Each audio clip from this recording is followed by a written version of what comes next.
যদি আল্লাহ এই পানিটাকে পাতালে নামিয়ে দেন, কোথা থেকে? ফামাইয়াতিকুবে মাইম মাইন, হ্যাঁ, সুপেয় পানি, মিষ্টি পানি, কে কোন শক্তি এনে দিতে পারে? আল্লাহ বলছেন তোমার খাবার পানীয় নিয়ে একটু চিন্তা করে দেখো। সূরা তারিক আল্লাহ বলছেন ফালিয়ানজুরিল ইনসানু মিম্মা খুলিক, মানুষ একটু চিন্তা করে দেখো, নিয়ামত খুঁজে পাও না যে তুমি কোথা থেকে পয়দা হয়ে এসছো। এই যে এত সুন্দর সুঠাম মানুষ সামনে বসে আছেন, একটু চিন্তা করে দেখেন যে আপনার বয়স এখন 30 বছর আগে আপনি কোথায় ছিলেন, কিভাবে মাতৃগর্ভে আসলেন, আর সেখানে এতদিন ধরে কে যত্ন করলো আপনার, দুনিয়াতে যত্ন সহকারে আবার কে নিয়ে আসলো।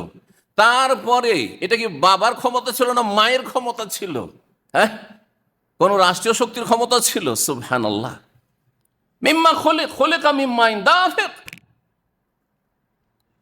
সবেগে যে স্খলন ঘটে থাকে যেই পানির, লাফ দিয়ে জাম্পিং করে যেই পানি, আর সে পানি মিম্মাই মাহিন, তুচ্ছ পানি, ঘৃণিত পানি, কাশপোটার চাইতে ঘৃণিত। কাশপোটা কাপড়ে লাগলে যেমন অরুচি নোংরা লাগে, তার চাইতে নোংরা লাগে, সেই পানি থেকে আল্লাহ পয়দা করেছে। কিন্তু করে দেখেছো